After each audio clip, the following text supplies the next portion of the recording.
کبھی سوچے تو صحیح کہ مولوی کہلانے والا, حضور کے مصلی کا وارث کہلانے والا, حضور کے ممبر پر بیٹھنے والا, کبھی سوچا ہے کہ تجھے ممبر ملا ہے تو حسنین کا صدقہ ملا ہے. تجھے تو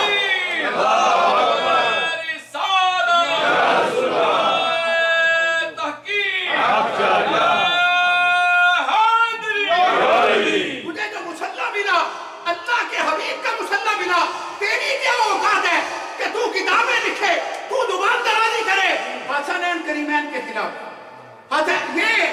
تیری بد نصیبی کی انتہا, تیری بدبختی کی انتہا وہ صحابہ کی محبت کی آڑ میں کرے کوئی, یا آل پاک کی محبت کی آڑ میں کوئی اصحاب کے خلاف بکے, یہ اس کی بدبختی ہے. اللہ کے حبیب صلی اللہ علیہ وسلم کے نوازے, حضور کے شہزادے, اللہ کے حبیب کے لخت جگر, اللہ کے حبیب صلی اللہ علیہ وسلم کی لخت جگر سیدہ فاطمہ پاک کے نال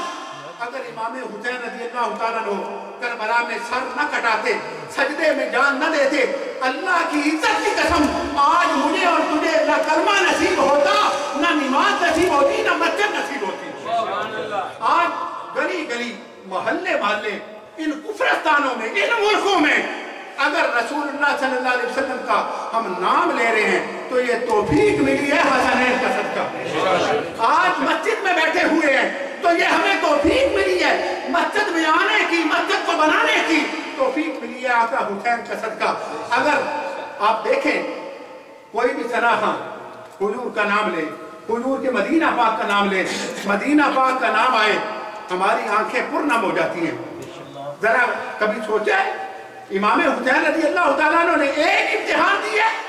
کربلا معلی شریف میں ایک امتحان ہوا, کیا صرف امام حسین رضی اللہ تعالیٰ عنہ نے اپنی جان ہی قربان کی ہے؟ 8 دن کے لیے حاجی مدینہ پاک جائے تو جب واپس پلٹنے لگے قسم اللہ کی کہ قدم زمین پر نہیں ٹکتے, وہ تھر تھر کانپ رہے ہوتے, وہ اپنے جذبات پر, اپنے آنکھوں پر کنٹرول نہیں ہوتا, مڑ مڑ کے پیچھے گنبد خضرا پاک کی جانب دیکھتے ہیں, مڑ مڑ کے پیچھے حضور کے روضہ پاک کی جانب دیکھ کے روکتا اور بلکتا ہے, دیواروں کو اپنے بازو میں لے کے سینے سے لگا کے حضور کی بارگاہ میں عرض کرتے ہیں کہ یا رسول اللہ پھر نہ جانے مجھے یہ وقت نصیب ہو کے نہ ہو, پھر دوبارہ حاضری ہو کے نہ ہو. اس کی آخری حضور کی بارگاہ میں التجا یہ ہوتی ہے کہ اے اللہ کے نبی پھر کرم فرمانا, پھر مجھے مدینہ پاک بلانا. کبھی سوچا ہے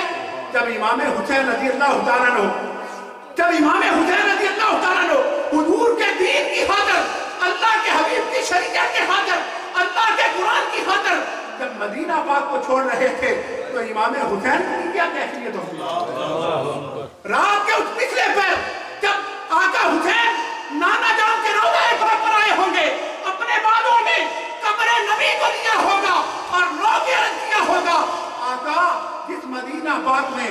آپ اپنے دوش نبوت پر حسین کو بٹھا کے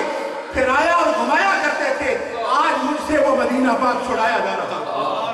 آج وہ مدینہ پاک, اور علماء نے لکھا ہے کتابوں میں کہ جب امام حسین رضی اللہ تعالیٰ عنہ حضور کی قبر پاک کی جانب آ رہے تو اس وقت پوری مدارت کے ساتھ چل رہے تھے, لیکن جب حضور کی قبر پاک پر حاضری دے کر اللہم آتی حسینہ صبرم واجرہ کا اعداد لے کے نکل رہے تھے تو آقا حسین کے قدم مبارک زمین پر گھسٹتے ہوئے جا رہے تھے. اور پھر تو کیا سما اور کیا وقت ہوگا جب حضور کی بارگاہ میں حاضری دینے کے بعد اپنی والدہ مائدہ کی قبر پاک پہ چلے ہوں گے, جب اپنی والدہ مائدہ حضور سیدہ طیبہ طاہرہ سیدہ کونین سیدہ فاطمہ پاک کے مینار پر انوار کی جانب جا رہے ہوں گے اور جا کے عرض کر رہے ہوں گے کہ امی جان اپنے لخت جگر کا آخری سلام قبول فرمائیں. اس وقت کیا عالم ہوگا جب سیدہ زینب پاک آقا حسین کے ساتھ اور چھوٹے چھوٹے بچے خواتین حضور آقا حسین کے ساتھ ہوں گے. آقا حسین نے بھوک کا امتحان ہو, وہ پیاس کا امتحان ہو, وہ غریب البدنی کا امتحان ہو, وہ مدینہ پاک سے مکہ پاک پھر مکہ پاک اور پھر حج کو چھوڑنے کا امتحان ہو, پر یاد رکھیں آقا حسین نے ہر امتحان کس کے لیے دیا؟ حضور کے دین کے لیے, حضور کے اسلام کے لیے, حضور کی شریعت کے لیے. آج مجھ پر اور آپ پر حسنین کریمین کا احسان ہے کہ ہم حضور کا کلمہ پڑھ رہے ہیں، اور الحمدللہ ہم اہل سنت و جماعت ہیں، ہم احسان فراموش نہیں ہیں۔ الحمدللہ آپ سب کا آقا حسین کے ذکر پاک کی محافل میں آنا، محافلوں کو سجانا اس بات کی دلیل ہے کہ اے آقا آپ نے ہم پہ احسان کیا، ہم بھی نماز کے دوران بھی، نماز سے پہلے بھی، نماز کے بعد بھی مسجد میں آ کے باوضو بیٹھ کے آپ کے نعرے اس لیے مارے ہیں کہ آپ نے ہم پہ احسان کیا، قیامت تک ہماری نسلیں بھی آپ کے نعرے پڑھ رہے ہیں۔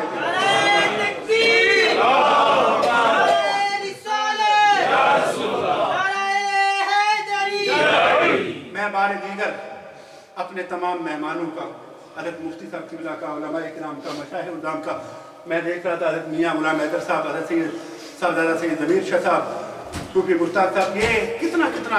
حضرت میاں صاحب اور علامہ سیف النبی قادری صاحب، قاری عثمان صاحب، کتنے مصروف لوگ ہیں اور کتنا لمبا سفر کر کے آئے ہیں۔ اللہ کریم حسنین کا صدقہ سب کی عظیم ہو، اور آپ سب کام کو چھوڑ کے آئے ہیں تو وہ پھر کام کرنا ہے۔ اللہ کریم آپ کو حسنین کریمین کا صدقہ رحمتیں اور برکتیں عطا فرمائے۔ میں اپنے میڈیا کے سارے دوستوں کا، محترم لودھی صاحب کا، فرق صاحب کا، محسن ظہیر صاحب کا، اور سارے جتنے احباب ہیں، منظور صاحب کا، سب کا مشکور و ممنون ہوں۔ اللہ کریم آپ سب کو برکتیں اور رحمتیں عطا فرمائے۔ اور میں سنی اسکالر بورڈ کے صدر جناب علامہ مولانا شہباز احمد چشتی صاحب سے ملتمس ہوں کہ آپ تشریف لائیں اور حضرت مفتی صاحب قبلہ کو دعوت خطاب دیں۔ نعرہ تکبیر، نعرہ رسالت، نعرہ تحقیق، نعرہ حیدری، آج ایک دفعہ بلند کریں، نعرہ حیدری، نعرہ حیدری، علامہ شہباز احمد چشتی صاحب، علامہ مفتی محمد اقبال چشتی صاحب، مسلک حق اہل سنت